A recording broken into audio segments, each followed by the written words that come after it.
hapon po sa ating lahat. Ngayon ay makakapanayam natin. Yan, nandito tayo at nandito ang ating isa sa mga sikat na Kalinga partners. Ayan, si Kuya Andy. Ay, shout out po. Magandang hapon po sa inyong lahat, no. Ayan, bago po ang lahat, no, bago tayo magkakwentuhan, isang mapagpalang hapon, umaga, tanghali, gabi sa inyong lahat dyan. Saan man kayo naroon sa ngayon, gabi kayo nating mga may kapal. Andy Kayakap Vlogs po. Suportahan po natin, no, ang YouTube channel po ni Ninang Luri Ganda Di Magalpok Vlogs. Ayan, salamat Kuya Andy. Ay, ninong ko na po ito, nasanay na. Nasanay na po akong tawagin siyang ninong, no. So tatawagin natin siyang ninong. Ninong, konting interview lang po dahil alam naman natin na talagang si Andy Kayakap Vlogs ay marami nang natutulungan. Tama po yan. Bago ang lahat, hindi po natin pwede itanggi yan. Bago ang lahat, Ninong, tanong ko muna, paano ba nagsimula ang isang Andy Kayakap Vlogs? Kung yan, alam mo, Ninang Luri Di Magalpok Vlogs, no? Opo. Kung ikukwento ko ang pinag-umpisahan sa pagtulong, mahaba. Pero paiksi natin. Okay, sige po. Dito tayo mag-umpisa sa 2016 lang. Mahaba pa rin, no? Mahaba pa rin, 2023 na ngayon, Ninong. Ano natin, ilalak daw. Okay, sige. 2016 po ako nag-umpisa talaga ng pagtulong sa kapwa. Na yung sagaran na pagtulong, wala pong camera. Walang camera, walang lahat yung camera po, wala talaga kasi hindi ba ako marunong gumamit ng araw ng cellphone. Umpisa 2016 po, hanggang ito sa nag-pandemic, napakarami ko pong natulungang tao talaga. At marami pong magpapatunay yan. Ngayon po, yung aking pinsan, yung aking pamangkin, may cellphone. Okay. Na touchscreen, kung tawagin na, hindi kaykay, kung tawagin sa amin, hindi kaykay. Kasi kaykay na lang kaykay. Hanggang sa pinapaloadan ko yun, nung pandemic na yan, pinapaloadan ko yun ng 50. Tapos nanonood ako ng YouTube. Mga YouTube. Unang napanood ko talaga sa tutulang si Kuya Archie Hilario. Kung kilala ninyo yan. Sikat na rin si Archie Hilario nung araw. Napanood. Opo. Bago sa kakaykay ko, nakakaykay ng cellphone na nagpaturo pa nga ako. Kuya Rene Usi naman ang napanood ko. Matagal ko rin sa bayan, siguro may ilang buwan din. Hanggang sa napapunta ako kay Kuya Bal Santos Matubang sa kapapanood ng YouTube. Doon nga, nagkataon si Kuya Bal noon, ay totoo talaga to, hindi ko alam kung naalala pa ito ni Kuya Bal. Si Kuya Bal noon, nasa Cool Radio. Ngayon, inisip ko, sabi ko, matagal na ako natulong sa ating mga kababayan na masikip na nangailangan. Kasi sobrang hirap ako nung araw. Sobrang laking hirap. Talagang ang bahay namin nung araw, talagang walang ding-ding-ding sa bundok talaga. Minsan lang kami kumain ng maswerte na kami makakain ng kanin sa isang linggo. Totoo yan. Okay. Ngayon, si Kuya Bal, naka-live noon sa Cool Radio. Cool Radio pa noon. Ngayon, Boom Cool Radio na pa. siya eh. Naibigay niya yung cellphone number. Pinanood ko lahat yung kanyang video. Ganda. Ganda talaga ng mga video ni Kuya Bal. Puro pagtulong. Kako, paano kaya ako magkaroon ng channel sa YouTube? Ngayon, sabi ni Kuya Bal, kung sino man ang may gusto, kontakin siya. Ngayon, kinuntak ko yung number niya. Nung tapos na kanyang programa sa Cool Radio nung araw. Sa awa ng Diyos, sa patatlong dial ko, sinagot ako ni Kuya Bal. Sinagot ako ni Kuya Bal noon. Ngayon, nagpakilala ako, ako po si Andy Falcon, ano ikang kailangan? Sabi ko, Kuya, hingi sana ako ng payo. Anong payo? Sabi ko, Kuya, gusto ko po sana maging isang vlogger. May channel ka na ba? Sabi ko, wala pa po Kuya. O sige, magawa ka ng channel. At pag may channel ka na, may upload ka ng video, tawagan mo ulit ako. Yun. Ngayon, doon ako naglakas ng loob na kumuha ng hulugang cellphone. So hulugan pala talaga ang cellphone mo. Hulugan talaga. Ano ang cellphone mo, Kuya Andy, Ninong Andy noon? Realme. Okay. Ang hulugan ng araw na yon ay umabot ng ikaan mo lang, i-resume mo lang, edit mo na lang. Ngayon, doon nga kay Kuya Bal, no, nasabi nga ni Kuya noon ay kung may channel na ako. Sabi ko, wala pa po. Sige, gawa ka ng channel. Pag may upload ka na video, tawagan mo ako. Ngayon, doon ako nangahas na kumuha ng hulugang cellphone. So hulugan po yun. Talagang hulugan. Okay. Ang presyo noong hulugan pa yon ay kung di ako nagkakamali, 11,000 sa mahigit. Ibig sabihin, 11,600 mahigit.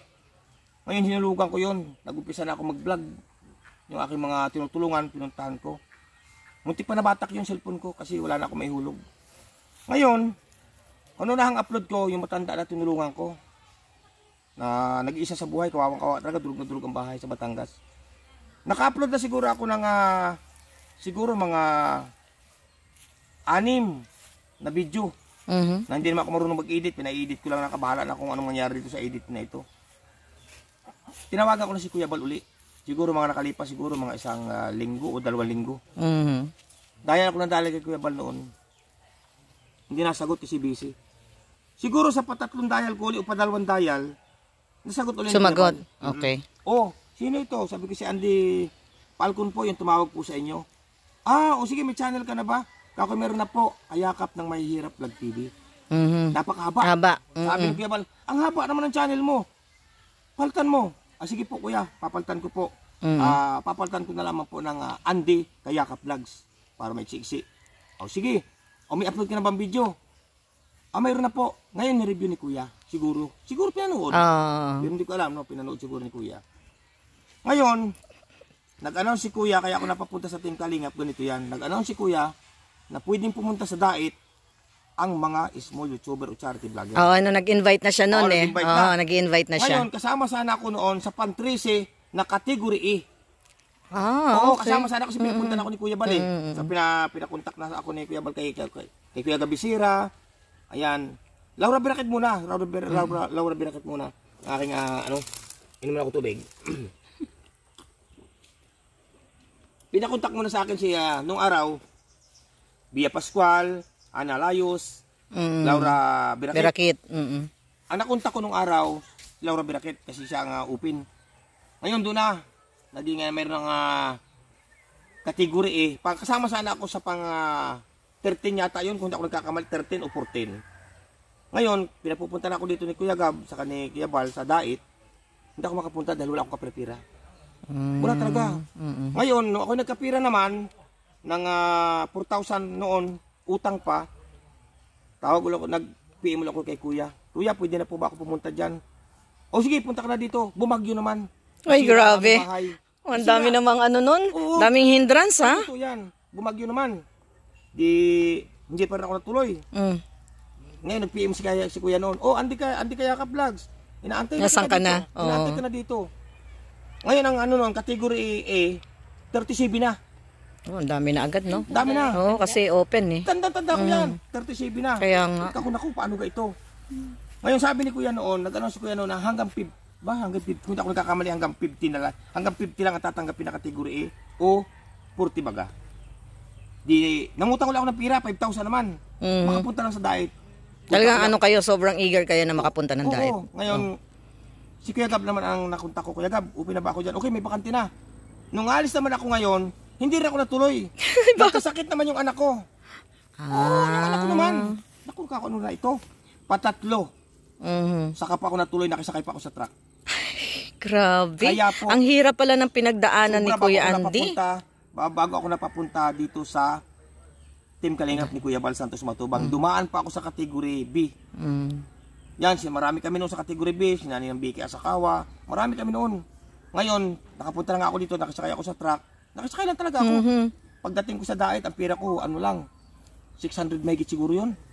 Wala talaga ako noon. Pagdating ko sa Dait. Dinala ko sa Kapalongga. Layo naman ang pinagpupuntahan sa'yo. Kapalongga agad. Doon ako talagang nagtagal din sa Kapalongga for months. Ako doon hanggang sa ako na lang naiwan. Pero sa awa ng Diyos, napakarami kong tinulungan sa Kapalongga. So ayun, yan ang naging kwento ng pagpunta ko sa Dait. At napakalaki ng utang ko talaga kay Kuya Bal Santos Matubang at Ida Vlogs Kalingap. Ayan, salamat. Adi kaninong Andy, andun na tayo, no? Ang dami nyo rin yung pinanggalingan na hirap bago makapunta ng Dait. Tapos nung mga time na nandun na kayo at naglilingap na kayo, yung mga pinagdaanan nyo pa rin sa paglilingap. Pinagdaanan pa paano? Ang ibig ko sabihin is, yung mga paano pagtulong ninyo na halos wala rin kayong maibigay pa pero sige pa rin kayo sa pagtulong. Napakaganda ng tanong mo, Ninang Ganda Lure, di Magalpok Vlogs. Napakaganda niyan. Haba talaga nun. Alam mo, nung bumalik na ako pinabalik na ako ni Kuya Bal, nung ako umuwi ng Batangas galing Kapalongga, nasa Dait na ako sa Lighthouse. Sa totoo, hindi ako nagsisinungaling, tayo ko nagsisinungaling. Unang sumambot din sa akin diyan sa pagtulong.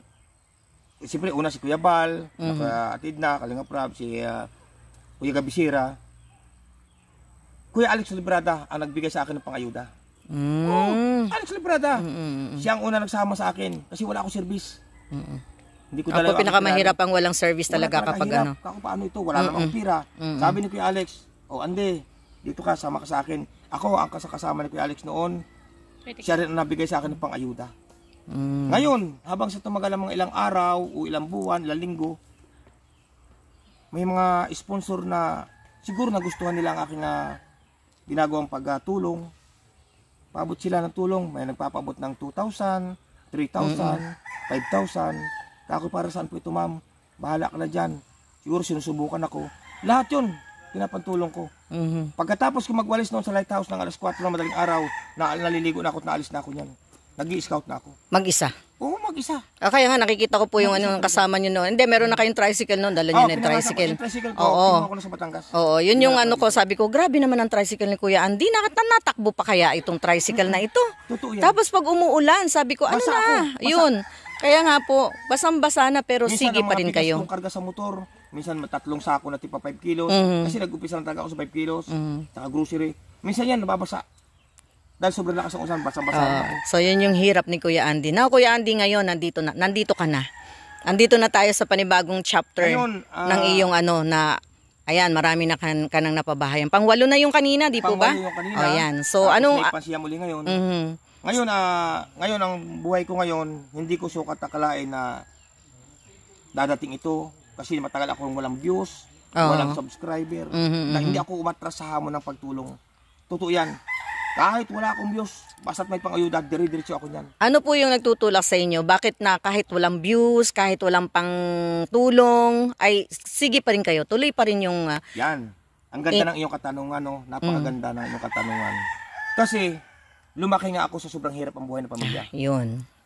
Alam ko ang karapat dapat tulungan yung sobrang nangangailangan. Naisip ko yung aking pinagdaan ng buhay. Alam niyo yung pakiramdam ng wala. Talagang walang-wala. Alam na alam ko yan kasi danas ko ang hirap ng buhay. Kaya yun ang pinagugutan ko ng lakas na paano na itong mga taong ito kung walang tutulong kahit pa 5 kilong bigas. Ngayon, yun ang aking pinagugutan talaga ng lakas. Hindi ako nag-isip na umatras, kahit walang views, walang revenue. Hindi ako umatras talaga, hindi ko naisip na atras ako. Kasi ang pinanindigan ko niyan, ganito. Pag umatras ako, hindi ako tunay na charity. Ayun. Kasi pag ikaw ay tunay na charity, ang puso mo, Doon talaga. doon sa pagtulong. Doon talaga.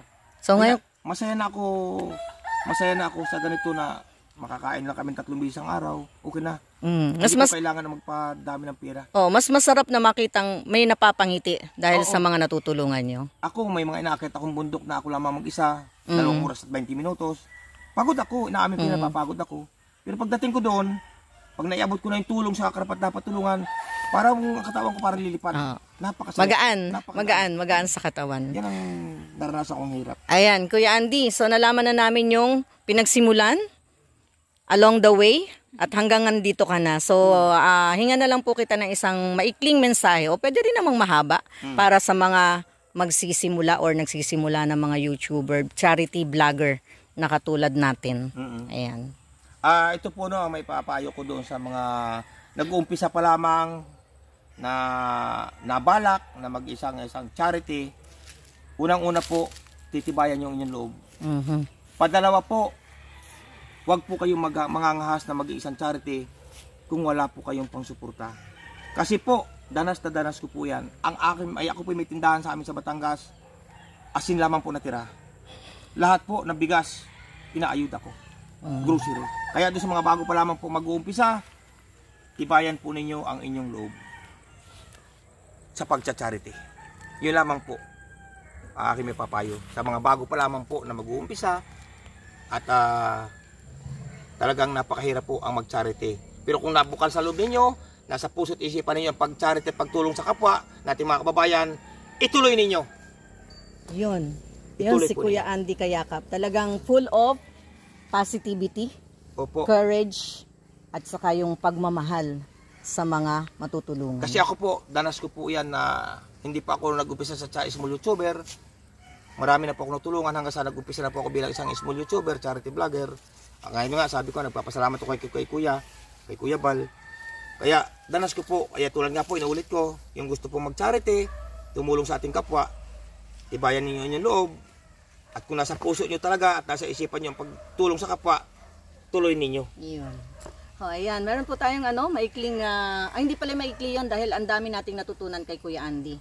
So, nakita natin kung paano siya nagsimula hanggang gitna, hanggang nandito na. Likdang-likdang pa po yun. Oh, ligdang pa po yun dahil maikli lang yung video natin. Pero at least yung buod ng story ng buhay niya sa pagtulong ay nakuha natin. Opo. Yan. So maraming salamat, Ninong Andy. Isa pa, no? Hindi ko po naranasan kahit ang pamilya ko ang kumain sa mga McDo, Jollibee na yan. Totoo yan. Ngayon, pwede na. Ay, ang anak ko nagtatanong sa Papa, kailan tayo kakain sa Jollibee? Ayun. Pag may pira tayo. Dahil nasa pantulong pa rin. Pantulong tayo. O, totoo yan. Mga anak ko, ako mismo, hindi ako nakakakain sa mga McDo na yan, mga Shakespeare, mga mamahaling restaurant, hindi. Mga fast food restaurant. Pero doon sa mga turo-turo, 10 piso nga, doon ako malimit. Sarap naman yun. Dala ko nga, pagka inihaw lang na okay na eh. So, ayan. Ninong Andy, hindi na po ako magtatagal kasi alam ko naman sobrang busy ka. Okay. So, magpapasalamat ako sa ikling interview na to pero marami kaming natutunan sa'yo. Yun po, so, salamat. At salamat din sa inyong paunlak na naroon ko sa bahay. Sana lagi kayo narito para ako laging may makakwentuhan. Ay, yun lang pala. Wala pong problema. So, mga kalingap namin. Open po lahat sa aking munting bahay. Nagaling po yan sa inaward sa Kuya Bal at natin na Kalingap Rob. Ayan, salamat po sa inyong lahat na manonood ng video na to. And thank you. Bye-bye. God bless us all po. Kuya Andy, thank you po. Thank you. Ayan. Ay! May bless pa. Tara, mag-merienda tayo. Ay, sige po, merienda tayo.